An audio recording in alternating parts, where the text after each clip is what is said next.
vous parler aussi du peuple. Un peuple toujours en état de choc après la répression sanglante des manifestations. Nombre d'Iraniens recherchent encore un proche au moment où l'on se parle. Parallèlement, les témoignages et les nouvelles d'Iran nous parviennent chaque jour plus nombreuses. À l'heure où les bilans sont toujours évolutifs, une certitude s'impose. La répression s'annonce être l'une des plus sanglantes de ces dernières décennies. Les chiffres ne cessent de s'alourdir.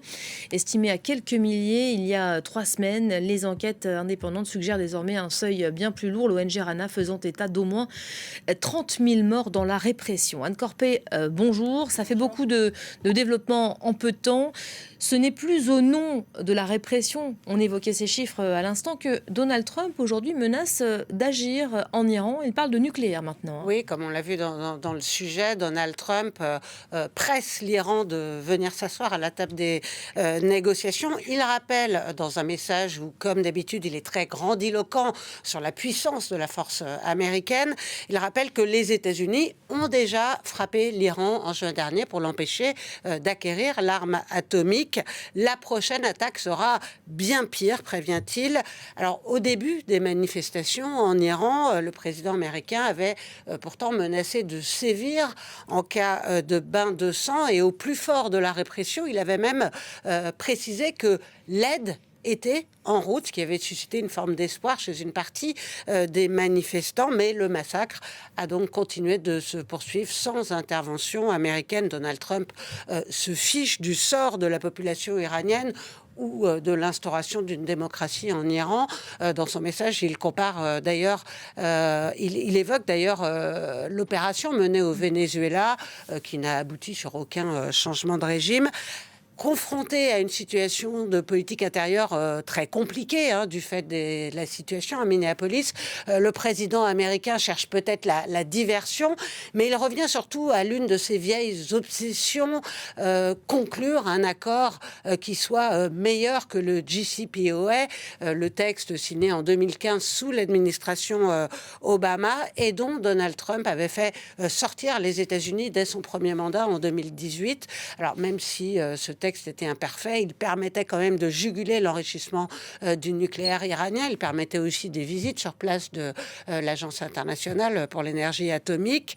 Depuis la sortie des États-Unis de cet accord, l'Iran a repris l'enrichissement de son nucléaire. Il disposait de 400 kilos d'uranium enrichi à 60%, ce qui rapproche dangereusement la République islamique de l'acquisition de la bombe atomique, un stock qui a d'ailleurs été complètement perdu de vue depuis les frappes américaines de juin dernier. Quel que soit l'objet, les raisons des menaces de Donald Trump, elles sont quand même prises très au sérieux. On l'a vu par Téhéran, mais aussi par la Russie qui prévient qu'une intervention pourrait conduire à de graves conséquences. Appelle à la négociation. La Turquie propose sa médiation. Le ministre des Affaires étrangères iranien sera d'ailleurs demain en Turquie. Et puis les marchés réagissent également. Pour la première fois depuis le mois de septembre, le baril de pétrole Brent a franchi ce matin la barre des $70. Voilà, ça c'est peut-être un indicateur qui pourrait parler à Donald Trump. On sait évidemment les conséquences désastreuses sur le pétrole qui sont brandies par les détracteurs à une intervention américaine. En tout cas, c'est dans ce contexte que les ministres des Affaires étrangères de l'UE se réunissent aujourd'hui à Bruxelles. L'Union européenne pourrait à cette occasion décider d'ajouter les gardiens de la Révolution à la liste des organisations terroristes de l'UE.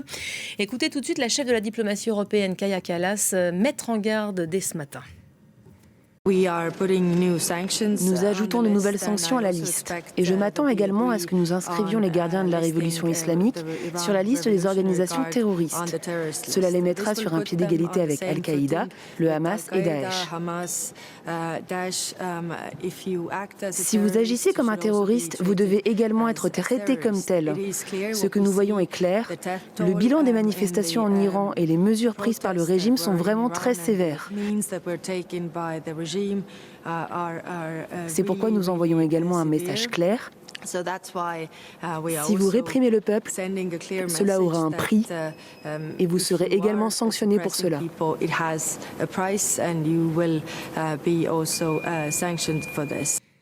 L'Union européenne, à entendre Kaja Kallas, serait donc prête à accentuer elle aussi la pression sur le régime ? Oui, elle annonce des sanctions ciblées sur 21 entités ou individus iraniens pour les violations des droits de l'homme, mais aussi pour avoir fourni des armes à la Russie dans le cadre de la guerre menée en Ukraine par Vladimir Poutine. C'est évidemment l'inscription des gardiens de la Révolution sur la liste des organisations terroristes qui serait la mesure la plus importante. Comme toutes les décisions qui relèvent de la politique étrangère, cela doit être pris à l'unanimité des 27. Et jusqu'à présent, il y avait plusieurs pays qui s'y opposaient, notamment la France.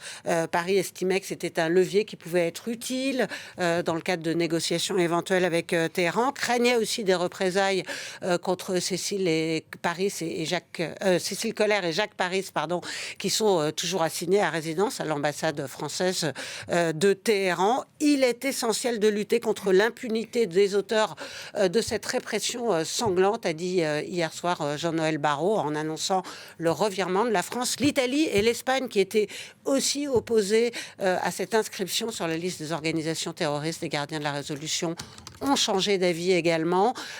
Si cette mesure est votée, eh bien, les gardiens de la Révolution rejoindront Al-Qaïda et Daesh sur cette liste. Ça voudra dire que les gardiens de la Révolution verront leurs avoirs gelés et qu'ils n'auront plus accès au territoire de l'UE. Voilà, au-delà du symbole, évidemment, de cette décision. Merci beaucoup, Anne Corpet, qu'on retrouvera évidemment dans le Club France 24 à 14h, heure de Paris. On va vous donner